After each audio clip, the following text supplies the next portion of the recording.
जय माता दी मित्रों, कैसे हो आप सब।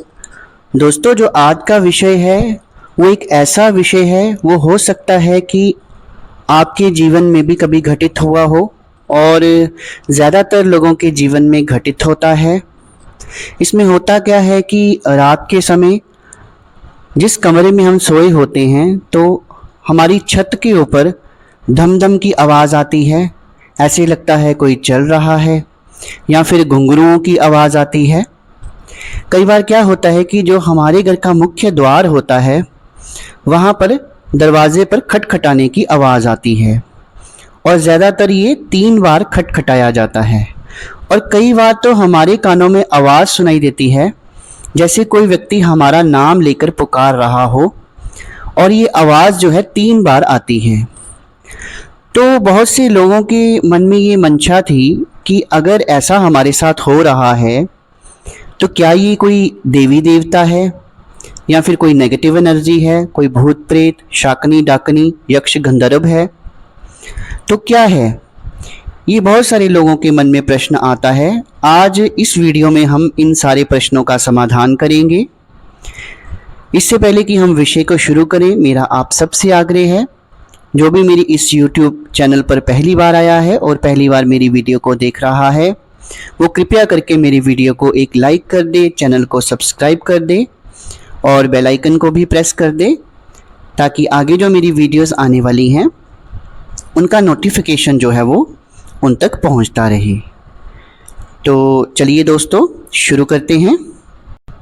दोस्तों, जो आज का विषय है वो विषय मैं आपको समझाने जा रहा हूँ, लेकिन ये विषय जो है ये कोई मैं ऐसे ही बातें बनाकर आपको नहीं बता रहा हूँ। जो मेरा प्रैक्टिकल अनुभव है, जो मेरा वर्षों का अनुभव है, उसके आधार पर मैं बता रहा हूँ। अक्सर ऐसा होता है कि हम सोए होते हैं रात के समय 12-1 बजे के बाद सुबह 3:30 बजे तक बिल्कुल सन्नाटा होता है, पिन ड्रॉप साइलेंस होती है। लेकिन कई बार क्या होता है कि जैसे हम दरवाजे को ही ले लें, हमारे मुख्य द्वार पर कोई आता है और खटखटाता है हमारे दरवाजे को, और ऐसा एक नहीं 2-3 बार लगातार होता है। हम लोग क्या गलती करते हैं, हम लोग उठकर जहाँ तो दरवाज़ा खोलकर देखते हैं कि कोई आया है या नहीं, या फिर हम क्या करते हैं कि अगर वो चीज़ दरवाज़ा खटखटाने की बजाय आवाज़ लगा रही है तो हम उसकी आवाज़ का जवाब दे देते हैं। इस तरह की कुछ गलतियां हम कर बैठते हैं।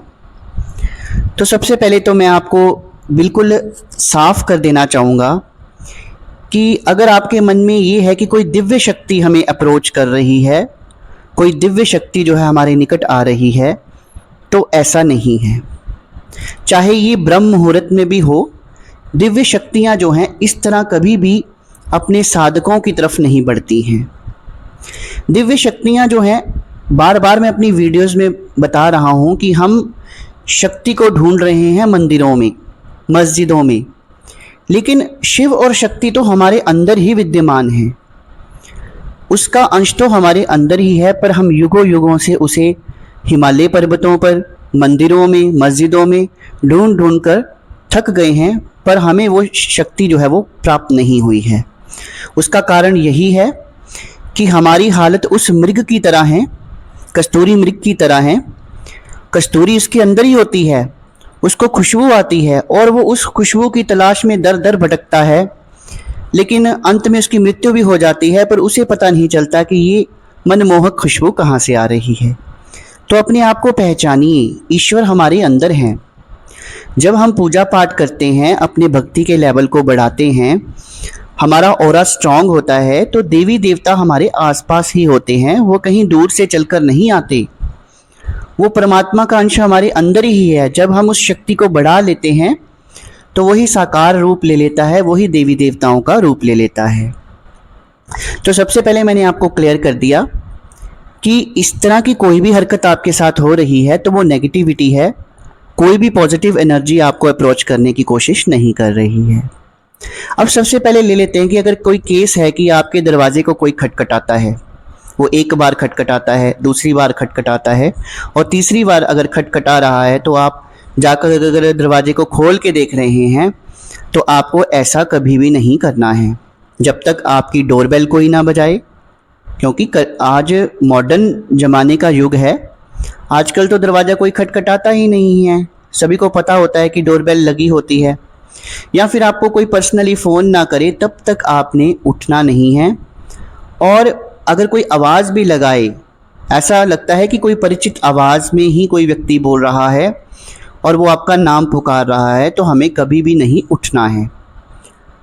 ये सब नेगेटिव चीज़ें होती हैं, भूत प्रेत होते हैं, आत्माएं होती हैं। अब प्रश्न उठता है कि ये क्यों आ जाती हैं? तो उसके कई कारण होते हैं। जहाँ तो आपके ऊपर कोई मूठ घात चौकी छोड़ी गई है तो उस प्रेत आत्मा को आपके घर में प्रवेश करना ही होता है। लेकिन ऐसा नहीं होता कि वो आपके किसी घर के और द्वार से प्रवेश कर जाए या खिड़की से प्रवेश कर जाए। वो जो आपका मेन डोर होता है वहीं से वो चीज़ एंटर करती है। अगर आपने उसका जवाब दे दिया या फिर आपने दरवाजे को खोल दिया तो हो सकता है कि वो चीज़ जो है वो आपके ऊपर हावी हो जाए। अगर ऐसा कभी भी हुआ है तो मैं आपको यही सलाह दूंगा कि आप किसी अच्छे भगत के पास जाएं। ढोंगियों के पास नहीं जाना, लेकिन अच्छे भगत के पास जाएं, किसी अच्छे तांत्रिक के पास जाएं या किसी अच्छे संत के पास जाएं और उनसे सलाह मशवरा ज़रूर करें कि हमारे साथ ऐसा हुआ है तो हमें क्या करना चाहिए। अगर आप इस वीडियो को अंत तक देखते हैं, इस वीडियो को ज़्यादा से ज़्यादा लोग देखते हैं, इसे शेयर करेंगे, तो मैं ज़रूर कोशिश करूँगा फिर इसी टॉपिक के ऊपर कि अगर ऐसा आपके साथ होता है तो आप बचाव के लिए घर में क्या कर सकते हैं, अगली वीडियो ज़रूर बनाऊँगा। लेकिन मित्रों, प्रोत्साहन की ज़रूरत होती है। अगर आप प्रोत्साहित करेंगे, आप मेरी वीडियो को लाइक करेंगे, ज़्यादा से ज़्यादा शेयर करेंगे तो प्रोत्साहन मिलता है। और गुरुओं ने जो हमको शिक्षा दी है, हम चाहते हैं कि वो प्रैक्टिकल शिक्षा आपको भी हम दें। किताबी ज्ञान जो है उससे कुछ नहीं होता, उससे हो ही नहीं सकता, क्योंकि जो गुरु ज्ञान देते हैं उसी से हम किसी शक्ति को प्राप्त कर सकते हैं और या फिर हम अपने घर का स्वयं का इलाज कर सकते हैं, लोगों का इलाज कर सकते हैं।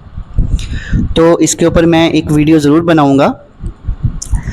अब बात कर लेते हैं कि एक तो कारण हो गया कि मूठ घात छोड़ी गई है, उस प्रेत आत्मा को आपके घर पर लगाया गया है। कई बार ये आत्माएं जो हैं अनायास भी चले आती हैं, उसके बड़े कारण होते हैं। जैसे हो सकता है कि आपके घर के पास कोई चौक चौराहा हो, वहाँ पर किसी ने उतारा किया हो, और कई बार उतारा किया होता है तो जो आसपास घर होते हैं वहाँ पर भी ये आत्माएं जो हैं वो घुसने की कोशिश करती हैं, क्योंकि इनका काम ही भटकना होता है। आपको पता है ये वर्षों वर्षों तक भटकती रहती हैं, कुछ पितृजोनि में होती हैं। तो जो चौक चौराहा है वो माता शीतला का द्वार है, वहाँ से जो है इन आत्माओं की मुक्ति जो है वो हो जाती है। तो चौक चौराहे पर तभी ये चीज़ें जो हैं वो छोड़ी जाती हैं ताकि इनको मुक्ति मिल जाए और ये इधर उधर भटक कर लोगों का बुरा ना करें। लेकिन ये भी कोशिश करती हैं अपने आप को बचाने की, तो ये चाहती हैं कि आसपास कोई घर हो, हम वहाँ पर घुस जाएं और वहाँ पर वास कर लें, ताकि हम जो है अपना जो मनोरथ है वो सिद्ध करते रहें। और जब ये घर के अंदर घुस जाती हैं तो घर में बीमारी हो जाती है, घर में दरिद्रता फैल जाती है, आपका भला चंगा व्यापार जो है वो ठप हो जाता है, घर में मृत्यु हो सकती है, कला बढ़ जाती है, तो फिर बहुत सारी परेशानियां जो हैं वो हो जाती हैं। तो ये भी कारण होता है। या फिर आसपास कोई शमशान घाट हो तो वहाँ से भी आत्माएं कई बार भटकती हुई भूली भटकी जो हैं वो घरों के अंदर घुसने की कोशिश करती हैं।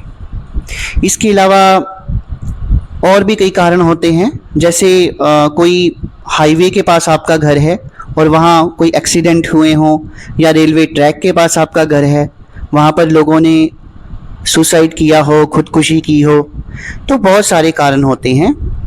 लेकिन मैं अपने दर्शकों को यही राय दूंगा, जब इस तरह की हरकत हो, फिर कई बार क्या होता है, छत के ऊपर धम-धम की आवाज़ होती है, घुंघरुओं की आवाज़ सुनाई देती है। देवी कभी ऐसे नहीं आती कि वो आपकी छत पे चढ़कर तांडव करेगी और घुंघरू जो है उनकी आवाज़ आपको सुनाई देगी। अगर कोई ऐसा कहता है तो ये सब झूठ है। देवी देवता जो हैं इस प्रकार से नहीं आते हैं। देवी देवता आपके शरीर पे कैसे आते हैं, उस समय क्या महसूस होता है, इसके ऊपर मैं बहुत सारी वीडियोस पहले भी बना चुका हूँ। तो आशा करता हूँ मित्रों, जो जानकारी मैंने आज आपको दी वो जानकारी आपको पसंद आई होगी। अगर पसंद आई हो तो मेरी वीडियो को एक लाइक ज़रूर कर देना, वीडियो को ज़्यादा से ज़्यादा शेयर कर देना। दोस्तों, आप लोग अपना कीमती समय निकालते हैं और मेरी वीडियोस को देखते हैं, उसके लिए मैं आपका बहुत बहुत धन्यवादी हूँ।